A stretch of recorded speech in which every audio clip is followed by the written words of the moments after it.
সেদিন বেশি দূরে না, সেদিন বেশি দূরে না, ওই আকসা মুসলমানদের কবজায় আসবে, ফিলিস্তিনের মুসলমান স্বাধীনতা অর্জন করবে, সেদিন বেশি দূরে না। তবে আর আমাদেরকে সেই বেঈমানদের তাবেদারি করার সুযোগ নাই। মুসলমান ঈমানের উপরে অটল এবং অবিচল হয়ে জিহাদের পক্ষে দাঁড়াইতে হবে। আজকে যারা জিহাদের শব্দ শুনলে, জিহাদের কথা শুনলে দিলের ভিতরে ব্যথা লাগে, দিলের ভিতরে আঘাত লাগে, বুঝতে হবে আপনার ঈমানে ভেজাল আছে। জিহাদ আল্লাহর বিধান, জিহাদ আল্লাহ দিয়েছে। জিহাদ কোনো সন্ত্রাসবাদ নয়, বরং সন্ত্রাসবাদের দাঁতকে বিষ দাঁতরে ভেঙে ফেলার জন্য যেই পন্থা, যেই নীতি অবলম্বন করা হয়, সেই নীতি, সেই পন্থার নামই হলো জিহাদ। কথা বলেন ঠিক কিনা? জিহাদ সন্ত্রাসবাদ নয়, জিহাদ জঙ্গিবাদ নয়, বরঞ্চ জিহাদ আল্লাহর বিধান। বরঞ্চ যারা জঙ্গিবাদ করে, যারা মুসলমানদের উপরে জুলুম করে, ওই জালিমদের বীজ দাঁত ভাঙার জন্য যেই পন্থা নীতি অবলম্বন করা হয়, এই পন্থা নীতির নামই হলো জিহাদ। তাহলে আমরা মুসলমান এই মাহে রমজানের আজকে তৃতীয় জুমায় 2025 সালের মাগফিরাতের সর্বশেষ রজনীতে চোখের পানি দিয়া ওই ফিলিস্তিন গাজার মুসলমানদের জন্য দোয়া করেন। আপনি আর আমি ব্যস্ত আমাদের বাচ্চাদের মার্কেট করার জন্য, আর গাজার মুসলমানেরা ব্যস্ত কলিজার টুকরা বাচ্চাটারে দাফন করার জন্য। যেই সময়ে সারা পৃথিবীর মুসলমানেরা ঈদের মার্কেট নিয়ে ব্যস্ত হয়ে গেছে, তাকায় দেখেন গাজার দিকে আমার মা বোনেরা দুধের বাচ্চাগুলোরে নিজের হাতে মা তার দুধের বাচ্চাটাকে দাফন করতেছে। তাদের উপরে কি পরিমাণ জুলুম আর নির্যাতন চলতেছে। আল্লাহ খাস করে আপনি গাজার মুসলমানদেরকে বিজয় দান করেন। চিৎকার মেরে বলেন আমিন, আরো জোরে বলেন আমিন। আল্লাহ আপনি ছাড়া মুসলমানদের কেউ নাই, পশ্চিমা বিশ্বগুলা মুসলমানদের পক্ষে নাই, এমনকি মুসলমান রাষ্ট্রগুলাও তারাও পশ্চিমাদের তাবেদারিতে ব্যস্ত, তারাও এখনো পর্যন্ত গাজার মুসলমানদের পক্ষে সেভাবে দাঁড়াচ্ছে না। আল্লাহ গাজার মুসলমানদের জন্য আপনি ছাড়া আর কেউ নাই, আপনি তাদেরকে সাহায্য করেন, সারা পৃথিবীর মুসলমানদের সাহায্য করেন। আজকে ভারতের ভিতরে সংখ্যালঘু মুসলমানদের উপরে জুলুমান নির্যাতন করা হচ্ছে, আপনারা দেখতেছেন। যেখানেই মুসলমান সেখানেই মুসলমানের উপরে জুলুমান নির্যাতন। এজন্য এখনই সময় হলো সারা পৃথিবীর মুসলমানদেরকে, মুসলিম শাসকদেরকে এক হয়ে মুষ্টিবদ্ধ করে যদি আল্লাহর বিধান জিহাদের দিকে দাবিত হয়, সেদিন বেশি দূরে নয়, সারা পৃথিবীতে কালিমার পতাকা উড্ডীন হবে। কথা বলেন ঠিক কিনা? তাহলে আমাদের যেই কাজ, এখন তো রাষ্ট্রীয়ভাবে আমাদেরকে ফিলিস্তিনে যাওয়ার অনুমতি নাই বা সেই প্রসেসিংও নাই। আপনি কি করবেন? আপনারও একটা সুযোগ আছে। আমরা আমার গান ঝরানো অর্থ দিয়ে কোনো ইসরায়েলের পণ্য আমরা কিনবো না। কথা বলেন ঠিক কিনা? আমরা বারবার বয়কটের ডাক দিই, বয়কটও করি, কিন্তু এটা আমরা ধরে রাখতে পারি না। যদি বাংলাদেশের মুসলমান বয়কটের ডাক দিয়ে বয়কট ধরে রাখতে পারেন, ইতিহাস থেকে শিক্ষা নেন। কয়েকদিন আগে যে দাদা বাবুরা বলেছিল বাংলাদেশের মুসলমান ভাত পাবে না, ওরা সব না খেয়ে মারা যাবে, বাঙালি মুসলমান শুধু বয়কট করছে, যাব না তোদের ওই জায়গায়। না যাওয়ার কারণে অল্প কিছুদিনের ব্যবধানে তাদের কণ্ঠস্বর নত হয়ে গেছে। কথা বলেন ঠিক কিনা? তাহলে আমরাও যে ইসরায়েলরা মুসলমানদের দেশে পণ্য বিক্রি করে, এই পণ্যের টাকা দিয়ে ইসরায়েলের সেই জালেম গোষ্ঠী গাজার মুসলমানদের উপরে বুলেট নিক্ষেপ করে, গাজার মুসলমানদের উপরে বোমা নিক্ষেপ করে, আমার ঘাম ঝরানো অর্থ দিয়ে আজকে কোকা কোলা আমি খাই, আমার ঘাম ঝরানো টাকা দিয়ে আমি 7 আপ কিনে খাই, আমার ঘাম ঝরানো টাকা দিয়ে আমি মুসলমান হিসেবে মুসলমানের দোকানে ইসরায়েলের পণ্য বিক্রি করি। আর এই টাকার লভ্যাংশ দিয়ে তারা বোমা কিনে, এই টাকার লভ্যাংশ দিয়ে তারা অস্ত্র কিনে, ওই গাজার মুসলমান নাবালেগ বাচ্চাদের উপরে তারা বুলেট চালাচ্ছে, বোমা নিক্ষেপ করতেছে, মুসলমানদের রক্তে আল্লাহর জমিন রঞ্জিত করতেছে। মুসলমান হিসেবে আমার নৈতিক দায়িত্ব, ইমানি দায়িত্ব, আমার ঘাম ঝরানো অর্থ আমি কোন ইসরায়েলের পণ্য কিনবো না। কথা বলে ঠিক কিনা? আমার ঘাম ঝরানো অর্থ দিয়ে আমি ইসরায়েলের পণ্য কিনবো না। পাক্কা সাচ্চা এলাকা করেন, আমার টাকায় আমার টাকা অস্ত্র কিনে আমার মুসলমানদের বুকটা ঝাঁঝরা করে দিবে, আমার টাকা অংশ কিনে আমার মুসলমান মা বোনদের রক্তে দিয়ে আল্লাহর জমিন রঞ্জিত করবে, আমি মুসলমান হিসেবে এটা মেনে নিতে পারবো না।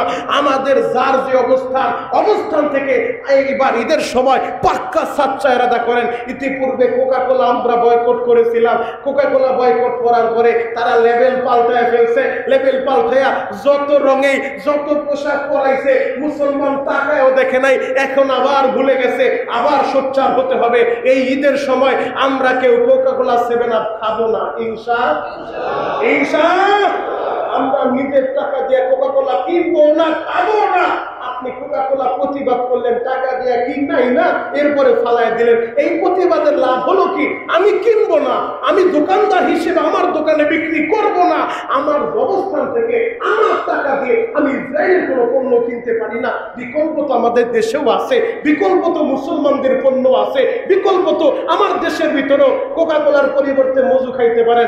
যদিও এগুলো খাওয়ার জন্য, এগুলা খাইলে স্বাস্থ্যের জন্য কোনো উপকার নাই, ক্ষতি ছাড়া, এরপরও যারা খাবেন আপনারা খাইলে ইসরায়েলেরটা না খায়া মুসলমানদের পণ্য কিনবেন। ইসরায়েলদের পণ্য বাংলাদেশের মুসলমান বয়কট করছে, বয়কট করবে ইনশাআল্লাহ। এই বয়কট ধরে রাখা যাবে তো ইনশাআল্লাহ, এই বয়কট ধরে রাখা যাবে তো ইনশাআল্লাহ। মুসলমান হিসেবে আমাদের নৈতিক দায়িত্ব, আমরা বিধর্মীদের পণ্য কিনে যেই টাকা দিয়ে আমার মুসলমানদের বুকে বুলেট চালাবে এই পণ্য আমরা কিনবো না। আল্লাহ আমাদের সবাইকে সাহায্য করেন, সকলে বলেন আমিন। গাজার মুসলমানদেরকে সাহায্য করেন, সকলে বলেন আমিন। এ যুবক ভাইরা, হাজী সাহেব বাবাজিরা ডানে বামে নজর নাই, এক নজরে তাকায় থাকেন গো বাবা। 16ই রমজান রাত্রি বেলা বদরের ময়দানে ওই তাবুর ভিতরে নবী আবার হাত দুইটা উঠায় কান্দে, মাতা নাসরুল্লাহ, মাতা নাসরুল্লাহ, আল্লাহ কখন আসবে আপনার সাহায্য? যদি আগামীকাল 17ই রমজান এই বদরের মাঠে আমি যেই 313 জনকে নিয়ে আসি, এরা যদি পরাজিত হয়ে যায়, এই জমিনের দ্বারা আপনারা কেউ আল্লাহ বলতে পারবে না, আল্লাহ বলার মতো মানুষ খুঁজে পাওয়া যাবে না। আল্লাহ কখন আপনি সাহায্য করবেন, কখন আসবে আপনার সাহায্য? নবী আমার চোখের পানি ধরায় নবীর কাঁধের উপরে আবু বকর একটা দৌড় দিয়া পিছন দিক থেকে চাদরটা দইরা নবীর গাড়ির উপরে হাতটা রাইখা, বুখারীর ভিতরে আছে আবু বকর এইভাবে বাক্য উচ্চারণ করলেন, হাসবুকা ইয়া রাসূলুল্লাহ, হাসবুকা ইয়া রাসূলুল্লাহ। ও আল্লাহর নবী যথেষ্ট হইছে, যথেষ্ট, আপনি আর কাঁদবেন না, কাঁদবেন না। নবী গো, আমার আল্লাহ আপনারে মাহরুম করব না, আমার আল্লাহ আপনারে সাহায্য করবে, অবশ্যই সাহায্য করবে। ওয়ালাকাদ নাসারাকুমুল্লাহু বিবাদরি ওয়া আনতুম আযিল্লা, আমার আল্লাহ বদরের ময়দানে সাহায্য করছে। শুধু তাই নয় গো বাবা, আমার আল্লাহ ফেরেশতা পাঠিয়ে দিয়েছে, ওয়া ইস্তাগীসুনা রাব্বাকুম ফাস্তাজাবা লাকুম আন্নী মুমিদ্দুকুম বিআলফিম মিনাল মালাইকাতি মুরদিফিন। আল্লাহ বলে নবীজি দরকার হলে 1000 ফেরেশতা পাঠাইব, তাও যদি না হয় 3000 ফেরেশতা, আমি আল্লাহ ফেরেশতা দিয়া সাহায্য করবে। আমার আল্লাহ বদরের ময়দানে যেই বালুর পাহাড়ের উপরে জিব্রাইলের নেতৃত্বে 1000 ফেরেশতা নিয়ে জিব্রাইল এসেছিল, সেই বালুর পাহাড়টা এখনো পর্যন্ত বদরের ময়দানে দাঁড়ায় আছে। ও আমার যুবক ভাইরা, ও আমার হাজী সাহেব বাবাজিরা, পরদিন সকালবেলা 17ই রমজান বদরের ময়দানে 313 জন যুদ্ধের জন্য যখন দাঁড়ায় গেছে, তাদের কাছে যুদ্ধের তরবারি নাই। এক সাহাবী দৌড়ে আসেন, নবী গো আমরা কিভাবে যুদ্ধ করব? ওদের তো তরবারি আছে, আমাদের তরবারি নাই। নবী আমার খেজুরের ডাল ভাঙিয়া দেয়, এই নাও খেজুরের ডাল নিয়ে চইলা যাও। কেউ খেজুরের ডাল নিয়ে দাঁড়ায় যায়। সবাই যখন দাঁড়ায় গেছে, যুদ্ধ চলতেছে চলতেছে, এক সাহাবী বলেন, নবী গো আপনি যে খেজুরের ডালটা আমারে দিলেন, আমি খেজুরের ডাল দিয়া যখন আঘাত করলাম, আমার খেজুরের ডালটা তার গলায়ও লাগে নাই। আমি তাকায় দেখি তার বডি থেকে কল্লা আলাদা হয়ে গেছে। আরো জোরে বলেন। মুসলমানের কাজ হলো চেষ্টা করা, সাহায্য করবে আমার আল্লাহ। বদর থেকে শিক্ষা নিতে হবে। আল্লাহ চাইলে একজন ফেরেশতা দিয়া 1000-এর মোকাবেলা করাইতে পারতো, কিন্তু আমার আল্লাহ ফেরেশতাও পাঠাইছে, আবার 313 জনের ময়দানে নামাইছে। তারা খেজুরের ডাল নিয়ে দাঁড়াইছে, বলে আমি খেজুরের ডাল দিয়ে আঘাত করি, খেজুরের ডাল গলায় লাগে নাই, তাকায় দেখি কল্লা আলাদা হয়ে গেছে। তার মানে সে চেষ্টা করছে, তার হলো চেষ্টা, সাহায্য আল্লাহ। আল্লাহ ফেরেশতাদের মাধ্যমে বেঈমানের গর্দান আলাদা করে দিছে। কথা বলেন ঠিক কিনা? আজকে যদি মুসলমান আমরা সংখ্যায় কম হতে পারি, এরপর যদি আল্লাহর উপরে ভরসা করে ঈমানের উপরে অটল আর অবিচল থেকে আল্লাহর জমিনে আল্লাহর দ্বীন কায়েমের জন্য, আল্লাহর জমিনে আল্লাহর রাজ বাস্তবায়নের জন্য, আল্লাহর জমিনে আল্লাহর কোরআন প্রতিষ্ঠার জন্য যদি আমরা দাঁড়ায় যেতে পারি, ইনশাআল্লাহ সাহায্য আল্লাহ মুসলমানদেরকে করবে। কথা বলেন ঠিক কিনা? বদরে যে আল্লাহ সাহায্য করছে, ওই আল্লাহ আছে না নাই? আরো জোরে বলেন, আছে না নাই? বদরে যে আল্লাহ সাহায্য করছে, সে আল্লাহ এখনো আছে। মুহতারাম হাজিরিন, বদরের ময়দানে যুদ্ধ চলতেছিল।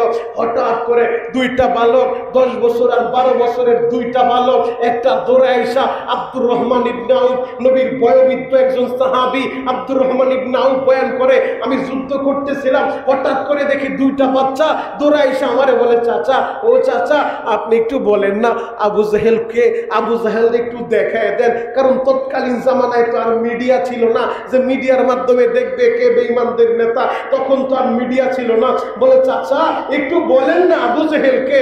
আব্দুর রহমান ইবনে আউফ বয়ান করে, আমি বিরক্ত বোধ করলাম। এটা যুদ্ধের ময়দান, এটা সে অন্য কোনো ময়দান না, খেলাধুলার জায়গা না, এটা যুদ্ধের ময়দান। এই ময়দানে বাচ্চা দুইটারে যদি কেউ আঘাত করে, তাহলে ওরা আহত হইলে ওদেরকে তো আমারই টানতে হবে, ওদের কারণে না জানি আমি বিপদে পইরা যাই। আমি বিরক্ত বোধ করে জিজ্ঞেস করলাম, এই তোমরা বাচ্চা মানুষ, আবু জাহেলকে দিয়ে কি করবা?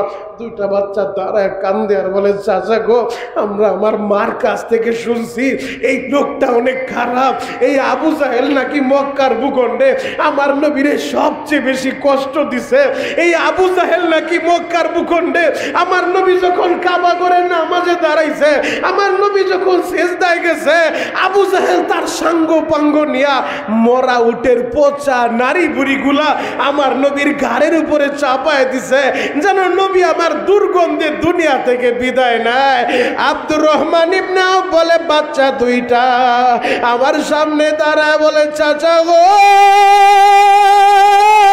মার কাছ থেকে বিদায় নিয়ে আসছি,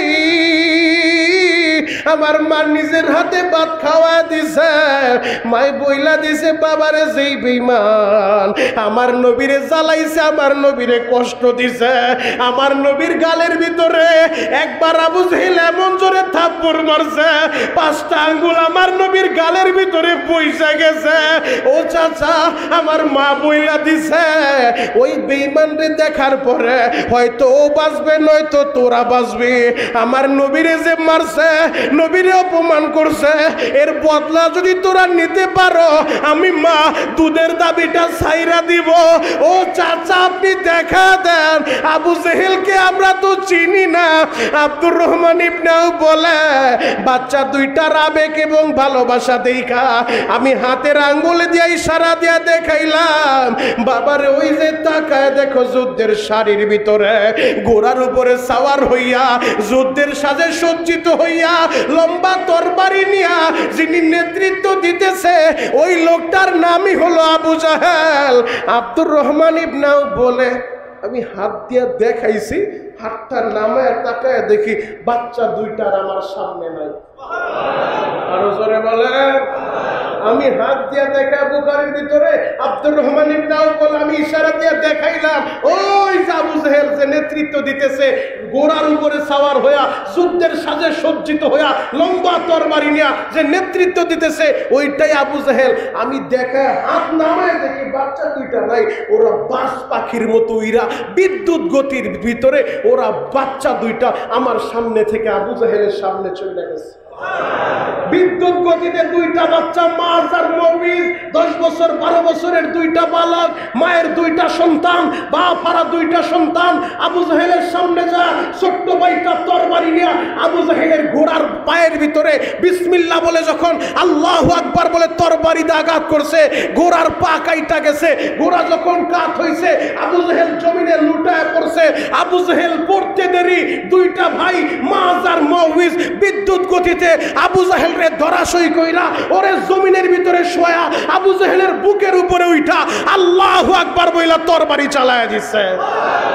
ওরা যখন দুইটা ভাই আবু জাহেলের বডি থেকে গর্দান আলাদা কইরা ছোট্ট দুইটা ভাই আবু জাহেলের জাহান্নামের টিকিট ধরায়া দিয়া দুইটা ভাই আমার নবীর দিকে আসতেছে। এক ভাই বলে আমি মারছি, আর এক ভাই বলে আমি মারছি। দুই ভাই তর্ক বিতর্ক করতে করতে নবীর কাছে আসছে। ছোট ভাই বলে নবী আমি মারছি, বড় ভাইটা বলে আমি মারছি। নবী দুইজনের দিকে তাকায়া তরবারি দুইটা নিয়া বলে তোমাদের দোনো তরবারিতে রক্তের চিহ্ন দেখা যায়, তার মানে তোমরা দুইজনে মিলাই মারছো। আল্লাহু আকবার। সংখ্যায় মুসলমান ছিল কম, কিন্তু বিজয় মুসলমানের হয়েছে। সংখ্যায় কম থাকলো মুসলমানের বিজয় আল্লাহ দান করবে যদি পরিপূর্ণ আল্লাহর উপরে ভরসা থাকে, ঈমানের উপরে অটল আর অবিচল থাকে। দুইটা বাচ্চা মাস আর মৌবিজ, তার কাছ থেকে আমাদেরকেও শিক্ষা নিতে হবে। মায়ের দুইটা বাচ্চা, মায়ের দুইটা সন্তান মাস আর মৌবিজের মতো বর্তমানেও যদি এমন মাস আর মৌবিজ তৈরি হয়ে যায়, তাহলে সারা পৃথিবীর ভিতরে যেখানে বেঈমানগুলা নবীর বিরুদ্ধে কথা বলে, মাঝে মধ্যে আমার বাংলাদেশেও কত নাস্তিক আর মুরতাদ নবীরে কটাক্ষ করে, নবীরে নিয়ে অকথ্য ভাষায় গালিগাল করে, ওই সমস্ত নাস্তিকদের কান খুলে জেনে রাখা উচিত মাজার মৌবিজের মতো এখনো যদি মর্দে মুজাহিদ তৈরি হয়ে যায়, ওই বেঈমানগুলা এই পৃথিবীর কোথাও জায়গা পাবে না। কথা বলেন ঠিক কিনা? আমরা মুসলমান হিসেবে এই মাহে রমজানের আজকে 20 রমজান চোখের পানি দিয়ে আল্লাহর দরবারে দরখাস্ত করেন, মাওলা হে আপনি ফিলিস্তিন গাজার মুসলমানদেরকে সাহায্য করেন। সকলে বলেন আমিন, আরো জোরে বলেন আমিন। আল্লাহ আমরা আপনার উপরে ঈমান থেকে দূরে সরে গেছি, আমাদের ঈমানের দুর্বলতা, আমাদের আমলের দুর্বলতা, আল্লাহ আমাদের পাপের কারণে গাজার মুসলমানদেরকে শাস্তি দিয়েন না, আপনি কুদরতিভাবে সাহায্য করেন। আপনি আবাবিল যেমন যাকে যাকে পাখি পাঠায় আব্রাহার বাহিনীরে নিস্তানাবুদ করে দিয়েছেন, আল্লাহ আপনি ওইভাবে গায়বী সাহায্য করে ওই যেই সমস্ত বেঈমানগুলা ইসরায়েলের হানাদার বাহিনী যারা আমার মুসলমানদের রক্তে আল্লাহর জমিন রঞ্জিত করতেছে, ওদেরকেও আপনি হস্তি বাহিনীর মতো ফাইনাল করে দেন। চিৎকার মেরে বলেন আমিন। আমার আল্লাহ ছাড় দেয় কিন্তু ছেড়ে দেয় না। ইনশাআল্লাহ অচিরেই আল্লাহ চাহে তো অচিরে ইনশাআল্লাহ আল্লাহ গাজার মুসলমানদেরকে বিজয় দান করবে। কথা বলে ঠিক কিনা?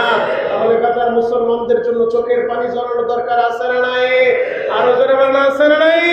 গাজার মুসলমানদের যদি সুযোগ থাকে তাদের পাশে দাঁড়াবেন যে যেইভাবে পারেন। ইনশাআল্লাহ আমরা তাদের পক্ষ থেকে আমরা প্রতিবাদ জানাই। আজকের এই বয়ানের মাধ্যমে আমরা তাদের প্রতিবাদ জানাই। তোমরাও ফেসবুক, ইউটিউব, অনলাইনের মাধ্যমে তাদের প্রতিবাদ জানাও, নিন্দা জানাও। আমরা চাই বাংলাদেশের পক্ষ থেকেও যেন রাষ্ট্রীয়ভাবে ওই ইসরায়েলের বিরুদ্ধে নিন্দা প্রস্তাব জ্ঞাপন করা হয়। কথা বলা ঠিক কিনা? যেখানে মুসলমান নির্যাতিত নিপীড়িত ওই মাসলুম মুসলমানদের পক্ষে আমাদেরকে দাঁড়াইতে হবে, তাদের পক্ষে আমাদের কথা বলতে হবে। আল্লাহ আপনি আমাদের সবাইকে কবুল করেন। সকলে বলেন আমিন। তাহলে বদরের ময়দানে যে 313 জন সাহাবায়ে কেরাম উপস্থিত হয়েছে, এর ভিতরে 14 জন সাহাবী যারা জান্নাতের মেহমান হয়ে গেছে। এখনো পর্যন্ত সেই শুহাদায়ে বদর, বদরের ময়দানে 14 জন সাহাবায়ে কেরাম ঘুমিয়ে আছে। অনেকে তো যাওয়ার সুযোগ হয়েছে, অনেকে যায় জিয়ারত করছেন। আমি সকলের জন্য দোয়া করি, আল্লাহ এই মসজিদে যারা জুমার নামাজে উপস্থিত হয়েছে একবার হলো তাদেরকে মক্কা মদিনার মেহমান বানান। বদর, তায়েফ, নবীর স্মৃতি বিজড়িত জায়গাগুলো তাদেরকেও দেখার সুযোগ করে দেন। চিৎকার মেরে বলেন আমিন, আরো জোরে বলেন আমিন।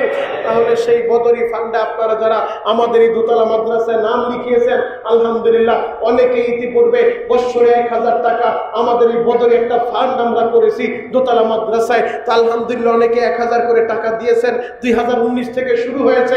যারা নাম লিখিয়েছেন গত জুমা অনেকে পরিশোধ করছেন, আজকে ইনশাআল্লাহ পরিশোধ করতে পারবেন। আর এই 27 আগেই ইনশাআল্লাহ আপনারা পরিশোধ করে দিবেন আশা করি। কারণ রমজানের শেষ দশকের প্রতিটা রাত আল্লাহর কাছে অনেক দামি। আর এই শেষ দশকে বেশি বেশি একটা দোয়া করবেন, নবীজি শিক্ষা দিয়েছেন, আল্লাহুম্মা আজিরনি মিনান নার, আল্লাহুম্মা আজিরনি মিনান মিনান নার আল্লাহুম্মা আজিরনি মিনান নার। আল্লাহ আপনি আমাকে জাহান্নামের আগুন থেকে মুক্তি দেন, জাহান্নাম থেকে আপনি আমাদেরকে মুক্তি দেন। যারা মা হারাইছেন, বাপ হারাইছেন, বেশি বেশি মা বাবার জন্য দোয়া করবেন। আল্লাহ আমাদের মা বাবার কবরে জাহান্নামের আগুন দিয়েন না, আমাদের মা বাবার কবর জান্নাতের বাগান বানায় দেন। রব্বানা আতিনা ফিদ দুনিয়া হাসানা ওয়া ফিল আখিরাতি হাসানা ওয়া কিনা আযাবান নার। এই দোয়াটাও বেশি বেশি পাঠ করবেন। আর মা বাবার জন্য আল্লাহর শিখানো দোয়া রব্বিরহামহুমা কামা রব্বায়ানি সগীরা, এই দোয়াটা বেশি বেশি পাঠ করবেন। আল্লাহ পাক রব্বুল আলামিন আমাদের সবাইকে রমজানের বরকত ফজিলত নসিব করুন এবং আমাদেরকে লাইলাতুল কদরের বরকত ফজিলত নসিব করুন। চিৎকার মেরে বলেন আমিন। আর জোরে বলেন আমিন। কষ্ট পাইছেন, খারাপ লাগতেছে? জুমার নামাজের পরে হয়তো অনেক জায়গায় মিছিল বের হবে ফিলিস্তিনি মুসলমানদের পক্ষে, যেহেতু আমরা ওইভাবে মসজিদের পক্ষ থেকে আনুষ্ঠানিকভাবে আমরা আয়োজন করি নাই, বিদায় যদি কোথাও বের হয় আপনারা সেখানে অংশগ্রহণ করবেন ইনশাআল্লাহ। আর আমরা সবচেয়ে বড় কাজ যেটা, সেটা হলো 1 নাম্বার, ওই ইসরায়েলে কোনো পণ্য আমরা নিজেরা কিনবো না, বিক্রিও করবো না ইনশাআল্লাহ। এটা হবে সবচেয়ে প্রথম প্রতিবাদ। ওদের কোনো পণ্য আমরা কিনবো না, আর আমাদের মুসলমানদের যাদের দোকানে বিক্রি হয় তাদেরকেও আমরা সামাজিকভাবে যুবক ভাইরা যায় তাদেরকে বুঝাইবো, দরকার হইলে এই পণ্য বাদ দাও, এটা লাভ বেশি হয়। ওরা তো প্রলোভন দেখিয়ে দাম কমায় দিছে, বেশি যেন মুনাফা হাসিল হয়। তো মুসলমান টাকার কাছে ইমান বিক্রি করে দিবা? না না না, পারবো না। আমরা নিজেরাই খাবো না, কোনো দোকানে বিক্রিও করতে দিব না। কথা বলা ঠিক আর পরিমাণ ঠিক কিনা? তাহলে আমাদের সবারটা পূর্বপাড়া যারা আছে দোকানদার ভাইদেরকে আগে বোঝান, ভাই যা উঠাইছো তো উঠাইছো, এরপরে যেন কোনো ফিলিস্তিন এরপরে যেন ইসরায়েলে কোনো পণ্য তোমার দোকানে না উঠে। কারণ তোমার দোকানে উঠলে হয়তো ছোট্ট বাচ্চা চাইবো, ছোট্ট বাচ্চা কিনে নিয়ে যাইবো না বুঝে, তুমি নিজেও বিক্রি করবা না, কাউকে খাইতেও দিবা না। তাহলে ঈদের সময় যদি আমাদের এই পূর্বপাড়া কোনো দোকানের ভিতরে কোকা কোলা না পাওয়া যায়, তাহলে কি আর কেউ কোকা কোলা কিনবে? আর যখন কিনবে বুঝে কেউ কিনবে না, কারণ দোকানে নাই, কিনবে কোথেকে? তাহলে ইনশাআল্লাহ আমরা সবাই এই ব্যাপারে সোচ্চার হব। আর দোকানদার ভাইদেরকে বলবো, হয়তো আপনার লাভটা একটু কম হবে, আপনি দেখতেছেন, আমার আল্লাহ চাইলে এর চাইতে 10 গুণ লাভ অন্য দিক দিয়ে আপনারা দিতে পারে। কথা বলে ঠিক কিনা? তাহলে ইনশাআল্লাহ আমাদের এই পূর্ব পাড়ায় অন্তত আমাদের এরিয়ার ভিতরে যা আছে, আমাদের এই বয়ান তো সারা বাংলাদেশের মানুষ দেখবে। আমি সারা বাংলাদেশের যুবকদেরকে বলবো, বিশেষ করে আমাদের এই কেরানীগঞ্জের সুবাড্ডা পূর্ব পাড়ায় কোনো ইসরায়েলি পণ্য নিজেরাও কিনবো না, কাউকে কোনো দোকানে বিক্রিও করতে দেব না। এ ব্যাপারে আমরা সবাই একমত ইনশাআল্লাহ।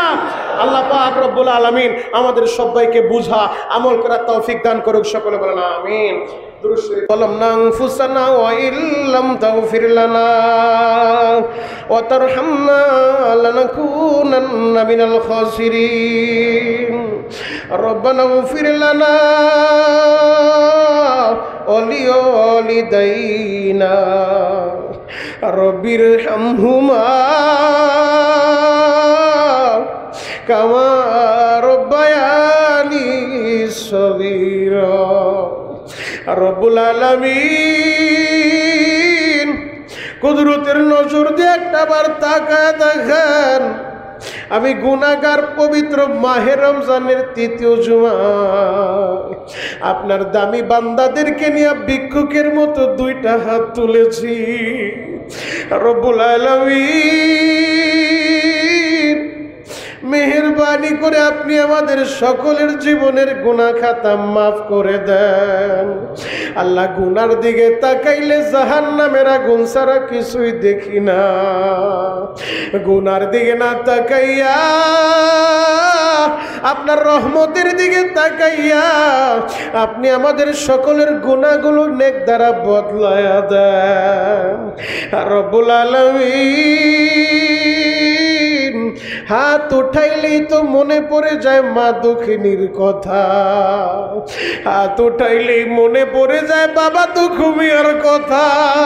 আল্লাহ তাকা দেখেন কত সন্তান বাপ হারায় বাবার কথা স্মরণ করে কান্দে। আল্লাহ, কত ভাই মা হারায় মার কথা স্মরণ করে কান্দে। ও দয়ার আল্লাহ, ওই আম্মা জান আব্বা জানের জীবনের গুনাহগুলো আপনি মাফ করে দেন। মাহে রমজান দেখতে দেখতে বিদায় নিয়ে চলে যাচ্ছে মালিক, জানি না আপনি আমাদেরকে মাফ করছেন কিনা, জানি না আমরা কি পরিমাণ রহমত পাইছি রে আল্লাহ। আল্লাহ তারা দিয়ে না গো, আমাদেরকে আপনি ফিরা দিয়েন না রে মাওলা। আপনি যদি ফিরা দেন কোথায় যাব, আমরা কার কাছে যাব? ও দয়ার আল্লাহ, আমাদের একজনকেও খালি ফিরায় না, আপনার রহমতের কোলে টাইনা লন। আর রোজাদার ভাইরা রোজা অবস্থায় হাত উঠাইছে, আল্লাহ এই রোজাগুলো আপনার রাজি খুশির জন্য কবুল করে নেন। আল্লাহ খাস করে আমার যে ভাইরা ইতিকাফে বসবে, ইতিকাফকারীদের ইতিকাফ কবুল করে নেন। আল্লাহ ইতিকাফকারীদের হায়াতের ভিতরে বরকত দিয়া দেন। আল্লাহ তাদের ওসিলায় পুরা মহল্লাবাসীকে আপনি হেদায়েতের মালা পরায় দেন। আল্লাহ খাস করে আমার ব্যবসায়ী ভাইরা দোয়া চায়, ব্যবসায়ী ভাইদের ব্যবসার ভিতরে বরকত দিয়া দেন। আল্লাহ লাইলাতুল কদরের বরকত ফজিলত আমাদের সবাইকে নসিব করেন। লাইলাতুল কদরের বরকত ফজিলত থেকে আমাদেরকে মাহরুম করে দিয়েন না রে আল্লাহ। আল্লাহ খাস করে গাজার মুসলমানদেরকে আপনি সাহায্য করেন। আল্লাহ গাজার মুসলমানদেরকে আপনি সাহায্য করেন। আল্লাহ আমরা কেনাকাটায় ব্যস্ত, আর গাজার মুসলমানেরা আল্লাহ তাদের সন্তানদেরকে কবর দেওয়ার ভিতরে ব্যস্ত। আল্লাহ আমরা ইফতার নিয়ে ব্যস্ত, আর তারা দুনিয়া থেকে আল্লাহ বিদায় নিয়ে চলে যাচ্ছে। আল্লাহ গাজার মুসলমানদেরকে আপনি সাহায্য করেন আল্লাহ। আল্লাহ গাজার মুসলমানদেরকে বিজয় দান করেন আল্লাহ। যেই জালিমের গোষ্ঠীরা মুসলমানদের উপরে জুলুম করে, নির্যাতন করে, ওদের কপালে হেদায়েত থাকলে হেদায়েত দেন, নয়তো ফাইনাল করে দেন আল্লাহ। আল্লাহ ফেরাউনের মতো ফাইনাল করে দেন আল্লাহ, নমরুদের মতো ফাইনাল করে দেন আল্লাহ, সাদ্দাদের মতো ফাইনাল করে দেন আল্লাহ। আল্লাহ ভারতের মুসলমানদেরকে সাহায্য করেন আল্লাহ। আল্লাহ আসামের মুসলমানদের সাহায্য করেন আল্লাহ, গুজরাটের মুসলমানদের সাহায্য করেন আল্লাহ, দিল্লির মুসলমানদের সাহায্য করেন আল্লাহ। আল্লাহ সারা পৃথিবীর মুসলমানদেরকে সাহায্য করেন, সারা পৃথিবীর মুসলমানদেরকে সাহায্য করেন। আল্লাহ বাংলাদেশের মুসলমানদেরকে সাহায্য করেন। আল্লাহ বাংলাদেশকে আপনি হেফাজত করেন, সমস্ত ষড়যন্ত্রকারী ষড়যন্ত্র থেকে আমার সোনার বাংলাদেশকে আপনি হেফাজত করেন। আল্লাহ যারা দেশের জন্য জীবন দিয়েছে, কবরগুলো জান্নাতের বাগান বানায় দেন। আল্লাহ দেশনেত্রী বেগম খালেদা জিয়ার জন্য দোয়া চাইছে, আল্লাহ তাকে সুস্থতার সাথে দীর্ঘ নেক হায়াত দিয়া দেন। আল্লাহ সুস্থতার সাথে নেক হায়াত দিয়া দেন। আল্লাহ খাস করে আমাদের সকলের সাহারি তারাবি ইফতারিকে আপনি কবুল করে নেন। আল্লাহ আমাদের সকলের তারাবি আপনি কবুল করে নেন। আল্লাহ ইবাদত যা কিছু করি ভুল ত্রুটি মার্জনা করে কবুল করে নেন। আল্লাহ সুবাড্ডা পূর্বপাড়া মসজিদের মুসল্লি ভাইদের কবুল করে নেন, কমিটির ভাইদের কবুল করে নেন। আল্লাহ সভাপতি, সেক্রেটারি, সহ সভাপতি, কেশিয়ার সদস্য ভাইরা যারাই হাত তুলছে তাদের সবাইকে আপনি কবুল করে নেন। আল্লাহ মসজিদ মাদ্রাসার খেদমত করে আজকে অনেকেই কবরে চলে গেছে, আল্লাহ কবরবাসীদের কবরগুলা জান্নাতের বাগান বানায় দেন। আল্লাহ আমার যে ভাইরা বদরি ফান্ডে নাম লেখাইছে, আল্লাহ প্রতি রমজানে 1000 করে টাকা দেয় যাদের সন্তানের নামে, ছেলের নামে, মেয়ের নামে, নিজের নামে, আল্লাহ তাদের সবাইকে আসমানি জমিনি সমস্ত বালা মুসিবত থেকে হেফাজত করেন। আল্লাহ যারা বদরি ফান্ডে নাম লেখায় কবরে চলে গেছে, কবরগুলা জান্নাতের বাগান বানায় দেন। আল্লাহ আজকে যারা পরিশোধ করবে তাদেরকেও কবুল করে নেন, নতুন করে যারা নাম লেখাইব তাদেরকেও কবুল করে নেন।